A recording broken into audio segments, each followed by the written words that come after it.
Welcome to Massive Passive Cash Flow, the podcast that guides professionals to financial prosperity. Join our community and let's start building your wealth. Here's your host, Gary Wilson. Welcome back to the Massive Passive Cash Flow podcast. I'm Gary Wilson, your host, and I'm glad to have you back. Hey, if you haven't done so and you don't mind doing so, would you please subscribe to the podcast? It's on 30 different channels, Apple, iTunes, iHeartRadio, Stitcher, you name it, it's out there. It does help if you do subscribe. So also, while you're out there, when you do that, go to visit globalinvestoragent.com website. This is where you're going to find these agents, real estate agents who've trained to serve you, the investor. And if you're an agent yourself, well, you really should check it out, because right now, as the market changes, everybody knows when the market goes into correction, the investors come out. They're always there, but they come out in force during the correction years. And so this is a great way to not just survive, but thrive in a changing market. So just click on that Learn More button and get some more information. So in any case, without further ado, we got a great guest today, John Schuchman from my home state of Pennsylvania. So John, first off, welcome aboard, and thank you so much for spending your valuable time with us today and share your valuable information. Absolutely, Gary. Well, thank you so much. Thanks for what you're doing to, help investors and realtors out there. And thanks so much for having me. You're very welcome. This has been a long, I wouldn't say a lifelong dream of mine, but ever since I started investing in the 1980s, the mid 80s, and I got my broker's license in 2002, I realized that we need to close the gap between investors and agents on the residential side. Commercial's got it all figured out. I mean, well, sort of, but on the residential side, we didn't. And now we do. Thank goodness. So, and thank goodness for guys like you too. So we lots to talk about. I love the fact that you're also in real estate and you've got the marketing thing figured out, because most agents don't. Yeah. So before we get into that, would you mind sharing just a little bit of your background? Because I think your background is really important here. And I want people to hear and see that, where you're coming from and where you're going to are two different things. It definitely helps to know where you're coming from, just to give you a frame of reference. So I want you guys to pay attention to what John's going to tell you, and then we'll get into some actual some learning material. So John, take her away. Yeah. Well, again, thank you so much. So my name is John Schuchman. I'm a realtor here in Lancaster, PA. I also have a podcast for realtors, and I coach realtors and have a membership for realtors as well. If you would have told me 5 years ago I'd be in real estate, I probably would have laughed at you. Basically, there's an Albert Einstein quote that says, everyone is a genius, but if you judge a fish by its ability to climb a tree, it'll grow up its whole life thinking it is stupid. And you might be like, what in the world does that have to do with this? But that quote really hit me. So I still remember the last day of my W-2 job, February 26, 2019. I'll never forget. So 3.5 years ago at this point, I lost a W-2 job, and it was the last of probably 20 or 30 jobs that I had lost in about 15 years.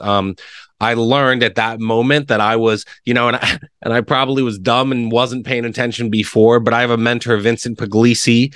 You guys can check him out. He runs a mastermind that I'm in and teaches people all about total life freedom. And he, for years, had said to me, you're not fit for a W-2. You're a dreamer. You're a visionary. You're an entrepreneur. You're not good at being a W-2 employee. And to share an example of why I wasn't a good employee, I wasn't sleeping with people, I wasn't stealing money from the cash register or robbing banks or anything like that. But I was always dreaming. So one example is I spent, and I told Gary this before we started recording, spent 3 years of my career at Chick-fil-A. Really enjoyed it, loved the culture there. I'd be dreaming about how to improve at 12 o'clock when you're just trying to get food out the window, right? You just need to get food out the window because we're running 100 cars every hour, and that's not an exaggeration. So like every 15 to 20 seconds, you're moving a car through. So I was so busy dreaming when at 12 o'clock was not the time to dream. Maybe 4 o'clock, before the dinner rush, was time to like think and dream. So I didn't see, hey, this isn't the time to dream. This is just the time to get the darn food out the window. Yeah. Another example I'll share is in my last W-2 in retail banking. I would have an assistant branch manager who would email me and say, can you please email this person? And And I often would push back, probably not as rude as this is going to come across, but I'm really thinking like, did you just email me to have me email someone? And so the politics in some W-2 jobs where like you're getting busy work or you're kind of a go-between when someone could do that work really grinded my gears. And so as you can imagine, I didn't last long there. But I'm a person of faith, and I think God really guided me to real estate. So since 16 years old, I had always been in sales, something with sales and relationships. Mm-hmm. And so, I think about the 3.5 years, and I never realized, well, wait a second, if you're not good at being an employee, not because you're doing anything bad, but because you're dreaming and trying to improve things, some companies don't want that, right? So why not be your own boss? And so I lost my job 2019 in February, like I said, interviewed for more than 50 jobs in a 6-month span, did not get any of them. That summer, I had a conversation with Andrew, who now leads our team here in Pennsylvania, in Lancaster, PA. I help lead the team with him now. And I said, tell me about real estate. And he's like, I think you'd be, and he's like, tell me about the bank. And I'm like, that's why I wanted to talk to you. Like, I'm not working there anymore. And he basically, long story short, he was like, you'd be a really good fit if you can survive. So that's kind of that quote. If you judge a fish by its ability to climb a tree, it'll grow up its whole life thinking it's stupid. I felt like I was stupid because I couldn't keep a W-2 job, but I just had to find my niche. So I got licensed in August. So 6 months after losing my job, I was officially licensed. We went through a lot of change. Our son, who's now 3 years old, was born 5 days after I got licensed. So it was a journey. And it took me 10 months to sell a house. Felt like we were going to lose our house. And so I didn't really I made one sale before June of 2020.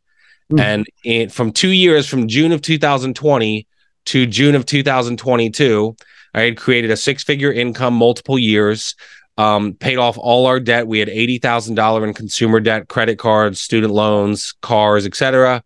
And this summer, June of 2022, we paid off our house. So we went from June 2020, $70K in the hole plus the house, $160,000, to paying all that off 2 years later, being completely debt free. So that's kind of a long explanation, but yeah, that's kind of been the journey, man. And it's been crazy, but it's, we've been very blessed and we're very thankful for how we've been provided for. So, yeah, well, I love the story and I appreciate, I'm so glad you're willing to share that, because I think a lot of people feel like right now, wait a second, I thought I had a bad, now it makes sense, and now all I need to know is, what is it? What did you say? Oh, I can hear them right now in the course. Well, what did you do? What did you do? Yeah.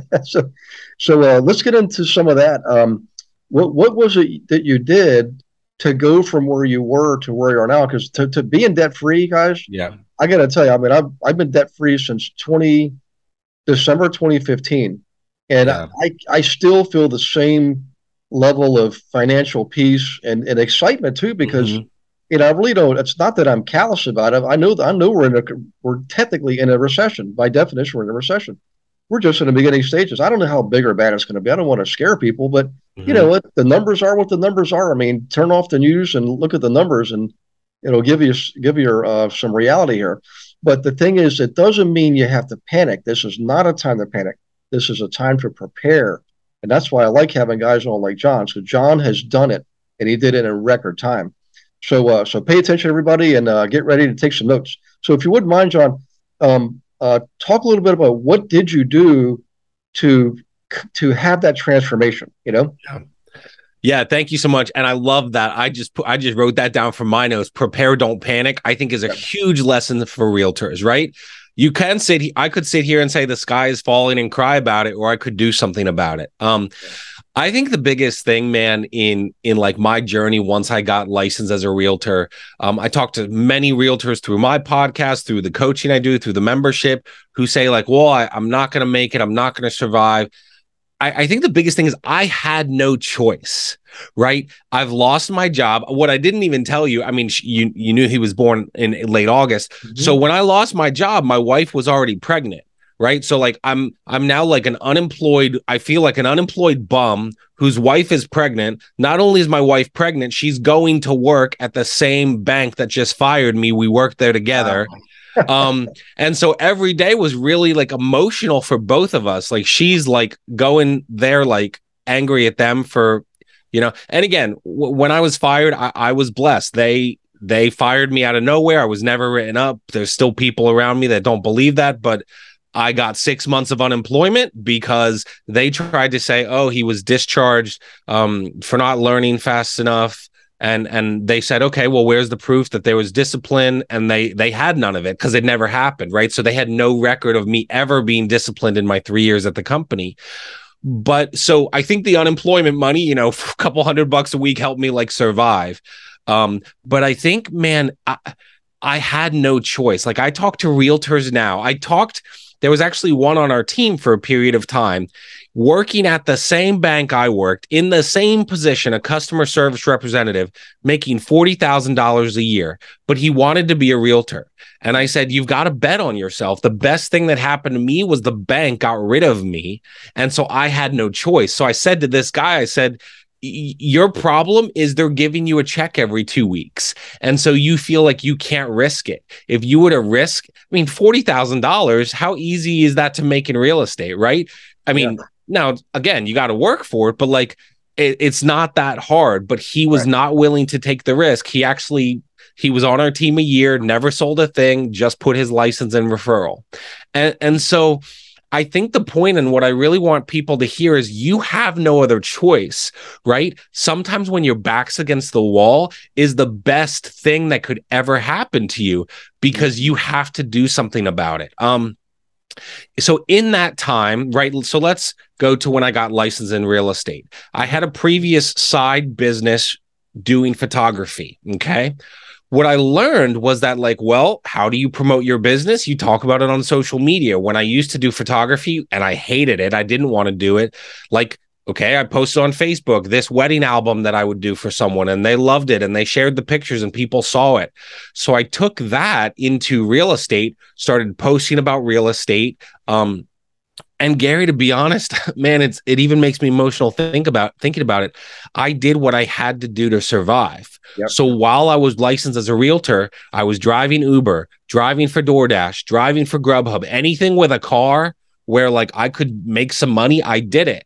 Mm-hmm. And as I was driving Uber, I would be like, well, these people are my captive audience for 10 minutes while I drive them somewhere. I'm going to somehow shift the conversation to real estate. So I remember bringing someone right down the street from the Target near our house to her home in Lancaster City, about 12 minutes away. And we got 5 minutes into the conversation, asked about her day, how she liked working at Target. And then I kind of said like, oh, so where are we headed? Oh, my house. Oh, do you rent there or do you own? Oh, no, I rent. Oh, well, it's no pressure, but I'll give you my business card if you're ever thinking about buying a house. I just got licensed as a realtor, blah, blah, blah. So now I never got business from any of those people, but maybe I will. Who knows? You never know when your business card gets out there. So the other thing, Gary, that I really found helpful is your real estate business is all about perception, right? Mm-hmm. My first client, I showed 63 homes from November to April. So November 2019 to April 2020 was my first settlement. They saw that many homes. So instead of, I could have just posted nothing because I was worth the same client, but probably for about 40 of those 63 homes, I would post a picture, out showing homes today to a client, out showing homes today to a client. Now I was very careful, right? I didn't lie and say out showing homes to my 50 clients. I just said out showing homes to clients. I would be at open houses. Now, anyone who's a realtor that's listening to this, we don't make money on open houses. We only make money when a house sells, but you go to an open house, hoping you find buyers that are not represented by an agent. But I would take pictures, Instagram stories, Facebook posts, and post that. And I would have people, I still remember that December and January, like being around family for the holidays and people being like, wow, you're really crushing it in real estate. And me thinking, I feel like I'm going to lose my house. I feel like I'm going to lose everything. But what I was hearing was they think you're successful because you're posting on social media. And so I've created a 6-figure income. You know, I had a 6-figure income last year. This year I hit what I earned last year by the end of June. It's all, a lot of it is perception, right? A lot of it is, I share posts to Facebook, coming soon, new listing, under contract, sold, and then a review.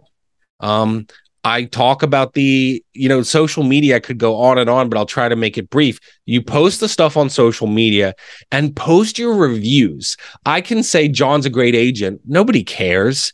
My clients saying John's a great agent and sharing that. Right. I feel like every time I post a client review, someone messages me and was like, "Oh, I didn't realize you were a realtor. We'd love to have your house." And I kind of am like, I've been posting about real estate for 3 years, but they don't notice until they're actually looking.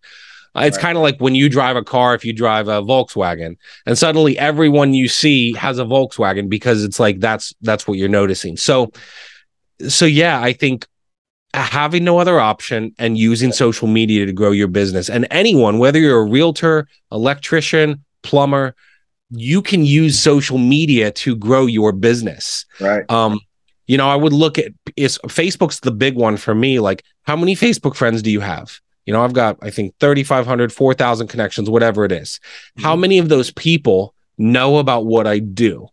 Right. And a lot of people are like, "Oh, well, I don't want to promote myself." Okay, well then, if people go look me up, my stuff's public. You don't have to be my friend. Go look at some of my settlements. I also use Facebook. I try to do it in a generous way. Congratulations, Aaron and Shaylin. This was a client of mine on buying this house. Thank you to the lender, the settlement company, the title insurance, etc. And then I put at the end, I was so happy to be a small part in this process. Right. Yeah. I don't say, "Oh, I'm so amazing. I helped them get into all these homes. I wrote all these aggressive offers and guided them." Like, I come in at a place of humility, right, where I'm going to promote everyone else and just say, "I'm so glad I was a small part of the process." Right. So I think that's big, using social media. Well, I tell you what, you mentioned a couple of things there. One of them, it's called the RAS, Reticular Activation System. And that's the part where I remember the first time I recognized there's something to it. I was in college and I sprained my ankle, but it was such a bad sprain. The doctor said, "I wish it would have just broke it because it'd been easier." So I'm running around on crutches trying to go from class to class with a duffel bag with all my books. And all of a sudden I realized or observed how many other people were on crutches. I never noticed that before. I didn't notice anybody on crutches. But boy, it seemed like everybody was on crutches, So it's called the Reticular Activation System. So this is why it's so important, everybody, to keep swinging the bat. And what John's doing is swinging the bat. Every time he goes to show a property, he does a post. Write that down. Every time you go show a property, turn on your phone, do the selfie. Here, I'm showing a house. Here's this great looking house, 123 Main Street, whatever. Do that. Every time you do an open house, talk about the open house. Do a post there. And the other thing, too, you mentioned is the other people involved, the lender, the title company, all these people, the appraiser, inspector. You can tag them in your post and have this, if you want to call it an implied agreement, that they share that. Because you're going to hashtag, you're going to tag them in your post, share it. And if you hashtag certain keywords like open house, real estate, put those keywords in your post and hashtag them, as well as tag the people that are helping in your business, your lender and your appraiser and the closing company. I promise you'll get a lot more. Facebook will give you a lot more high octane. They'll hit the gas for you. So I think that's brilliant. And the funny thing is I've been around quite a while and I've done a lot of stuff on Facebook and YouTube, what have you. But I never once, I'm guilty. I never once thought of doing a quick post for every property I'm showing. That's ingenious, So, any case, so going forward, then that was really what you were doing, which is easy. It's free. You've already got your phone. You're already on Facebook. Yeah. Facebook Live. I mean, my gosh, and you need to go show houses anyways. So what I'm gathering here is, I'm going to guess and tell me how this worked out. Probably people looking to sell are thinking, wait a second, John's the guy I want to have sell at my house because he's all over Facebook. I mean, is that sort of what's sort of happening? Like that you hit a tipping point, I guess, and to talk about that. It's so funny because, and like I said, now I co-lead our team. I just started. I was an agent on it. I last January I took over the social media. Then a few months later I took over the coaching and training. Well, why? Well, because Andy, whose name is on the team, right? He saw me bringing value to the team. Andy does very well in real estate every year. He does not need social media. But what I tried to teach Andy was, look, you are dead on the internet, right? You may sell $10 million a year, right? And that's about what he does. He's right, very, very successful, right? But I said to him, I said, but people on the internet, on social media don't see it. He started posting. So every property, again, so a listing coming soon, new listing, under contract, sold. We weren't dishonest. It was the same darn picture of the house in our template, right? But people saw it at different times. And so much so that actually last summer, he's also a full-time firefighter paramedic, 2 days a week. Yeah. So real estate is like a side. Now, again, it's really full-time 5 days a week for him. But, he was like, well, I'm very successful. We probably, and I don't mean this in a cocky way, I'm just sharing the facts. We probably have the biggest social media presence in Lancaster County of 1,600 agents. Wow. Why? We just post and we share it to our personal page. We tag the client. And yes, what I love and why I started laughing when you said this is I remember one of my early listings and the person was like, no, it was when the market was crazy. So it's a little different than today. But the client, she's like, so what kind of activity do you have? And I'm like, well, she was engaged at the time. I'm like, I'm dating. I'm like, your boyfriend's going to take you away for the weekend. You're going to come home Sunday night. We're going to look at offers. She's like, haha, no, really. And I'm like, no, really. Get out of the house. Let me get as many people in for the weekend. And I'm like, we're going to probably have 40 showings, 10 offers, blah, blah, blah. Yeah. And she's like, she kind of rolled her eyes. No. And I'm like, well, let's see what happens Sunday. She shut off showings Saturday night because she had 40 showings Thursday, Friday, Saturday, and had multiple offers. So I said to her, I asked, of course, for permission. I said, hey, remember how I told you you'd have 40 showings and this many offers and et cetera? She's like, yeah.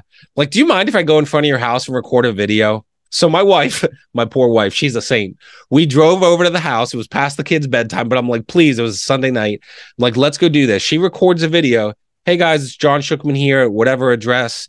I told my client that we'd have 40 showings, this many offers, this many, showings and all this interest in the home. And she didn't believe me. So now I'm here. It's Sunday night, 6 o'clock or 8 o'clock. I'm changing the sign from for sale to under contract. That blew up, man, because, and again, it's about, I'm being honest. I'm not telling you, oh, we had 40 showings when we had 12, right? Even in our post now, I'll say to the team, hey, anything that sticks out, multiple aggressive offers, those like, and I'll just share the honest stuff. But yes. And I think here's the thing too, Gary, like anyone can throw a sign in the yard. And a year ago, anyone could sell a house in a weekend, right? That's great. But are people seeing that on social media? Really, I didn't post that video for her. She was already under contract and she knew I was using that to promote potential new business and them seeing, hey, this is what John does. Yeah. And so I think that helps the business. I mean, professional photos, I still see agents who go in with their iPhone and I'm like, spend $150. You're a professional realtor, get a professional photographer. Yeah. But I think it's all the little things, man. Think about a ladder. It's like these little steps to create success. It's not like, oh, I'm just going to throw a sign in the yard. It looks lazy and people see through that. And it might sell, but will they refer you to other people? Probably not. I just wanted to take a moment to say thank you for participating in the Massive Passive Cash Flow podcast. Also wanted to let you know that the book Global Investor Agent is officially out in print and in Kindle on Amazon. You can get it by clicking on the link right here. If you are an agent, definitely grab yourself a copy. This book, guys, was not just written by me. I also included 8 other investor agents from around the country. And I didn't just handpick them. I literally opened it up to the entire audience. And it was first come, first serve. So you're going to get feedback from brand new agents all the way up to top 25 team leaders, some on my team, some are not on my team, with valuable insight and instructions and guidance and actual checklists to follow to not just survive, but thrive in this market. I know you're looking for that advantage, and this is it. By the way, if you are an investor, grab a copy for your agent. And for everybody, all profits from the sale of the book, Kindle and print, all go to the Healing House Foundation, 100%. Thank you for doing that too, guys. Let's get back to the show. Yeah, exactly. The thing is, it's all that reticular activation system. The reason what you're doing is so important is, not everybody's looking to sell their house every day, or not everybody's looking to buy a house every day, but they are once every 7 to 9 years. Maybe that statistics change over the years, but that's historically what it's been. So the key is, do we know when that's going to happen for every single person? Of course we don't. That's impossible. It's not practical. So what do? We make sure we have front of mind presence. We're the person that when the time comes, they're going to think, I'm going to use John Schuchman. That's all they think of. They don't know any other agents' names. They know your name because they're seeing you every single day, showing a house, getting something on a contract, going to title on it, going to closing on it, getting the funding approved, getting a commitment from the bank. All those things matter to people. So it's not like you're just saying, hey, how are you doing? This is my fluffy dog over here. I'm taking for a walk. Anybody can do that kind of stuff. You're actually posting meaningful things. Again, the person watching is not the person buying a house, but when it comes time for them to think about it, you're the one showing them that you're showing houses, you're going to open houses, you're getting things in a contract. And what's important to sellers? Those very same things, Yeah. So, and Gary, I think one of the things I'll add is I talk to people almost multiple times a week, probably 3 or 4 times a week, different agents that are like, well, I tried social media, it's not working. And I'm like, really? Did you post for 10 months and not make a sale? And really, I think it's like, you've got to realize, hey, this takes time. This is the long game, but it's free. It's free. So what does it matter if it doesn't work? Keep doing it. For months in my membership, I was like, you guys need to do short form videos. You need to do short form videos. Instagram made a switch. I don't know if your listeners have seen it. You can barely find pictures on Instagram anymore. It's reels. And people are like, well, you told me to post. And I'm like, isn't this why I told you 3 weeks ago that you needed to start doing short form videos? But really quick, I will share. I had a client. I was licensed, and I still have people that see on the Instagram or Facebook story, and they're like, "Oh, I didn't know you were a realtor." Well, that's the point. Like, so that's why I keep posting, because there's somebody that's going to see that. But one particular client, they said, it was early 2020 or maybe mid. Yeah, it was, I think, early 2020, late 2020. And client messaged, "Hey, they saw a story. They responded to it. Oh, I didn't know you were a realtor. Me and my husband were just looking. We're thinking about buying a home. He lost his job because of COVID." And I'm like, I didn't say, "Oh, hey, let's sit down and talk." I'm like, "Oh, I'm really sorry to hear that. Like, I'm so sorry. Is there anything I can do?" And then you know what I did? And I didn't even write it down. I need to get better, like putting stuff in a calendar. But like a month later, I looked and I'm like, oh, I haven't messaged her. I said, "Hey, how's his job going?" 2 months later. 3 months later, I didn't say a word. I didn't say, "Are you ready to buy a house?" Because he needed to be there for 6 months anyway. I just cared about them, interacted really genuinely. She was pregnant, so I had, "How's the pregnancy going?" 4, 5, 6, 7 months. I didn't even. And then she said, "Hey, good to hear from you. His job's going well. Hey, it's been 6, 7 months. Do you think we could do a pre-approval and start looking at houses?"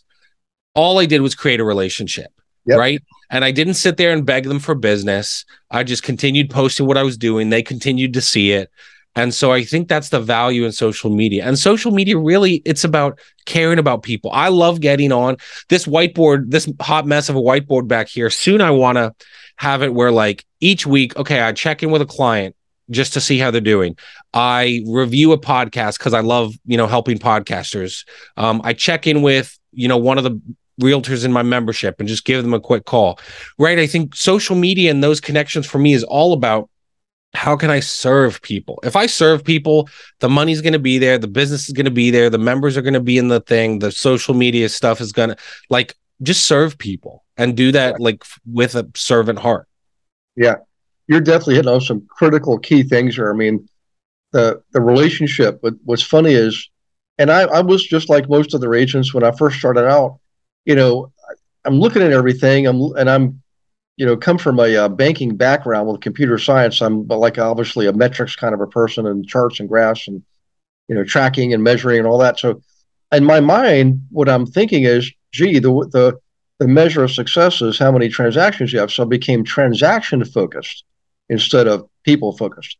And it wasn't until years later when I started developing the investor relationships where it was really truly repeat business. I mean, guys, I'm telling you, if you haven't worked with investors the right way, I know a lot of you work with investors, and unfortunately, it's frustrating. It's because you just don't know. That's all it is. It's not that you're a bad person or they're a bad person. It's just it's communication information. You can learn how to do it, just like you learn how to help somebody buy their own home or sell their own home.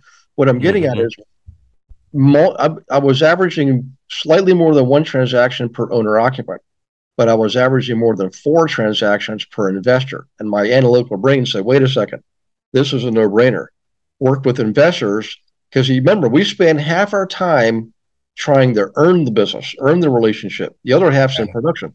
So what I'm going to do is increase my production time by reducing my lead gen time, because I've already got the clients. You just got to find them in their duplex or help them sell their last one. So in any case, back to what I was saying is that allowed me to build better long-term relationships. And these folks became my friends. I've been to their children's weddings. I've even been on week-long skiing trips with them to Vail, Colorado. I was not doing this with owner occupants. This was the investors. Yeah. About. So the relationship was critical. And then the other part was the service part. And really what happens is when you learn service, the money becomes the measurement, not the goal. Like money becomes a goal for so many people. And it's a shame, because if you focus on what it takes to get the money, make that the goal, then the money becomes the measurement, and if you become a better service provider, it's almost like magic. The money just, it flows much more easily to you, so. Yeah. I mean, these are some really critical lessons you're sharing here. But the thing I really love about our I know we're getting short on time here, but it's so simple and so basic that I really want to challenge people, because I know what it's like. You'll get out there and you'll get in the heat of the moment and you'll forget to turn your camera on and do a quick little shot of you in front of the house you just showed. Just write it down, put it on in your car, hang it from your rearview mirror, take quick video. Yes. Before you leave. Yeah. I mean, that's I think anybody paying attention, John, just got one of the biggest gold nuggets they're ever going to get, Well, good. And I think, man, the relationship piece is so huge. I had, and think about like your client. I say this to people all the time when I coach. The relationship for me with a client does not end at the settlement table. It starts. That's when it starts, right? That should be, I had a client who settled on a home. 2 weeks later, they had a plumbing issue. I could have been like, oh, well, sorry, deal's closed, tough. I didn't. I raced over there. I can't do anything. I'm not a plumber, and I'm like, definitely, I'm not the handiest of people. I'll just put it that way. But I said, let me see what I can do. I called the owner. It actually might have been a week, but regardless. And I just said, hey, this issue was here. Clearly, we didn't see it in a walkthrough, but like, would your person be willing to fix it? I knew he had a good name, and he sent his guy. He was an investor, and so he sent his guys over to fix it. Right? I could have told my person, hey, tough, you already bought the house, you signed off on the house. Not only did I go to help, but she thought she was going to have to pay for it. So she was thrilled that, wait a second, you got him to, now again, they're not always going to pay for it. But I think it's about the relationship piece. I had a client and their father recently died, or someone they knew died. Well, I sent a condolence card, and you don't be tacky. Don't put it with your business card. That's the time you don't do that. But I just sent a card, and it meant so much to them that I would reach out when, a family member died. Well, that's what it's all about. It's all about relationships. Yeah. Yeah. I got to tell you real quick. I know we got to wrap this up, but a real quick funny you reminded me of. I was at a wedding one time years ago, and the father of the bride was an attorney. And at the wedding, he's literally handing out business cards at his daughter's wedding. It's probably not even that funny, but it's situational funny. The poor daughter probably was mortified. Maybe she was used to sure, that's just my dad, So in any case, hey, John, I want to make sure people know how to get a hold of you. You mentioned you've got a podcast, you've got a membership. So please give us some contact information there, websites, whatever we can do for folks to reach out to you and connect with you, Yeah. Well, first, Gary, I mean, if you can't tell, I love social media. So, and this is not a pitch because I don't have anything to sell for like 99% of people. So, like, if you have questions about social media, look me up on Facebook, send me a message, look me up on LinkedIn, whatever it is. What I've done for realtors over the years is jump on like a 15-minute, 30-minute social media audit. I would do that for anybody. And I'm not just let me know you want to do that and we'll schedule a time. I'm not asking you to buy anything. Like, there's so much power in social media that people are missing. And I hope that I can be a small part of helping businesses discover, like, wait a second, I can create a 6-figure income through. And again, I don't pay for ads on Facebook. This is all organic stuff. This is all from our business page to our personal page, organic stuff. So I would just, that I don't want to pitch, but that's like one thing I would just offer. If there's anyone out there who's like, I'm really struggling with social media, I hate social media, I hear it all the time, I'd love to talk to you. But yes, thank you so much. Again, thank you for what you're doing. My podcast is the Real Estate Survival Guide, so they can search it. Really, the easiest way is just therealestatesurvivalguide.com to find me. People are also welcome to connect with me on social media. Any questions they have, I'd love to answer. I love, using social media to grow my business. And if you're out there and you feel like you're frustrated and you're struggling, I've been there, right? Not even 3 years ago. So I just wanted you to know that, like, you have skills and gifts that can make you successful. And if you need some encouragement, I'd love to, encourage you and help in any way that I can. So yeah, that's where they can find me. Awesome. Well, thank you, John. And by the way, guys, it's John Schuchman, and it's SCHUCHMAN. Okay, John Schuchman. It's pronounced like 2 O's and an I. But hey, John, I'm definitely going to invite you to teach whenever I teach a class every Monday night called Monday Night Live. It's open to the public. It's free. It's all education. We don't sell anything, pitch anything, recruit or anything like that. It's just straight up education. So I'd love to have you on. I'm doing this on the podcast, so it's recorded. So we're putting you on the spot here. No, I would love to. Anything where I can talk about social media and just, okay. What I love, even when I do those social media audits, is I can look at someone's Facebook, Instagram, and even tell them, hey, look, here's a couple things that I could do, and you can change them in 5 minutes. I think, like, people get so stressed. If you talk to me about social media, I'm not going to say you must post every day or else. I'm going to, like, tell you what works, but I want people listening to do what feels comfortable. So for me, I post almost every day on social media. If you never post, even one time a month might be a lot. Okay, how do we get you to one time a month?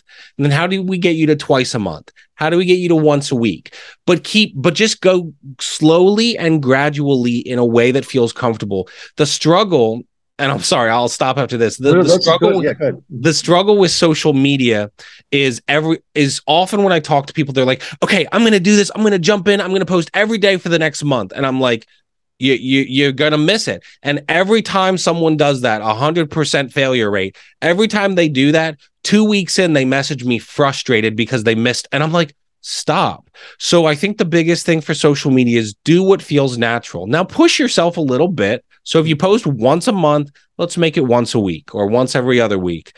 And I think if people use social media, I'm going to make a post today about someone that was helpful and gracious to my family. It's not promoting me, it's promoting them. My face won't be in there, really. So there's ways to be generous with your social media and serve your community, your city, and people are going to want to do business with you because of it. So thanks so much. You're very welcome. So everybody, just remember, or if you're not driving, write this down: the realestatesurvivalguide.com. Is that correct? Yes, sir. realestatesurvivalguide.com. And when you go out there, while you're out there, please leave a review. Reviews and podcasts that's our currency. That's what keeps things going. That's what keeps us going. Obviously, it's a community service. We love to do it. John and I both do it. And it's a wonderful thing to do. And we support each other. I mean, not just John and I, but all of us collectively. So we really appreciate your reviews, guys. It really does make the world go around faster for us and help us out a lot. And when you're done that, then go to the globalinvestoragent.com. And if you are an investor, grab one of the agents out there, guys. They're trained. They have access to every single property, residential and commercial, and owner in the country. They can identify, analyze, negotiate on and off market deals for you and I. And if you're an agent, boy, you really need to take this seriously now. The market is changing. Make this the investors part of your model. Don't change your model. Just improve your model, grow your model, make sure you're recession proof. And by the way, you'll learn how to invest yourself, which is really big. So in any case, thank you all very much. Thank you, John, again for joining us. God bless all of you. We'll see you on the next Massive Passive Cash Flow podcast. Thanks for listening to this episode of Massive Passive Cash Flow. Be sure to go to realestatewithgarywilson.com to join our community and start building wealth today.